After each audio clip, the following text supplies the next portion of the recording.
সরকারি চাকরিজীবীদের জন্য নতুন পে স্কেল ১ জুলাই থেকে বাস্তবায়নের নীতিগত সিদ্ধান্ত। সরকারি চাকরিজীবীদের জন্য আসছে বড় সুখবর। দীর্ঘ প্রতীক্ষার পর নবম জাতীয় বেতন কাঠামো নতুন পে স্কেল বাস্তবায়নের বিষয়ে নীতিগত সিদ্ধান্ত নেওয়া হয়েছে। সরকারি পরিকল্পনা অনুযায়ী আগামী ১ জুলাই থেকেই নতুন পে স্কেল কার্যকর করার প্রস্তুতি চলছে। সরকারি সূত্র জানায়, নতুন বেতন কাঠামো বাস্তবায়নে অতিরিক্ত প্রায় ১,০৬,০০০ কোটি টাকার প্রয়োজন হতে পারে।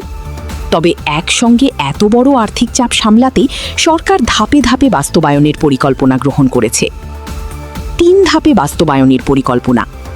প্রস্তাবিত পরিকল্পনা অনুযায়ী প্রথম ধাপে কর্মকর্তা কর্মচারীদের বর্ধিত মূল বেতনের ৫০% কার্যকর করা হবে। দ্বিতীয় ধাপে বাকি ৫০% মূল বেতন কার্যকর হবে। তৃতীয় ধাপে বিভিন্ন ভাতা ও আর্থিক সুবিধা সম্পূর্ণভাবে সমন্বয় করা হবে। আসন্ন বাজেটে এই খাতে ৩০০ কোটি টাকার বেশি অতিরিক্ত বরাদ্দ রাখার প্রস্তুতিও চলছে বলে জানা গেছে।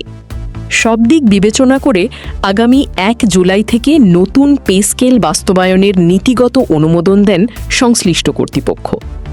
নতুন প্রস্তাব অনুযায়ী সর্বনিম্ন মূল বেতন ৮,২৫০ টাকা থেকে বাড়িয়ে ২০,০০০ টাকা, সর্বোচ্চ মূল বেতন ৭৮,০০০ টাকা থেকে বাড়িয়ে ১,০৬,০০০ টাকা, গ্রেড ভিত্তিক বেতন ১০০% থেকে ১৪০% পর্যন্ত বাড়ানোর সুপারিশ, সর্বনিম্ন ও সর্বোচ্চ বেতনের ব্যবধান কমানোর পরিকল্পনা। বর্তমানে দেশে প্রায় ১৪ লাখ সরকারি কর্মকর্তা কর্মচারী এবং প্রায় ৯ লাখ পেনশনভোগী রয়েছেন। নতুন কাঠামো বাস্তবায়িত হলে বেতন ভাতা বাবদ সরকারের বার্ষিক ব্যয় উল্লেখযোগ্যভাবে বৃদ্ধি পাবে। বিশেষজ্ঞদের মতে, নবম পে স্কেল ধাপে ধাপে বাস্তবায়ন করলে বাজারে হঠাৎ মূল্যস্ফীতির চাপ কমতে পারে এবং সরকারের অর্থনৈতিক ব্যবস্থাপনাও তুলনামূলকভাবে সহজ হবে। সব মিলিয়ে নতুন পে স্কেল কার্যকর হলে সরকারি চাকরিজীবীদের আয় কাঠামোতে বড় ধরনের পরিবর্তন আসবে বলে ধারণা করা হচ্ছে।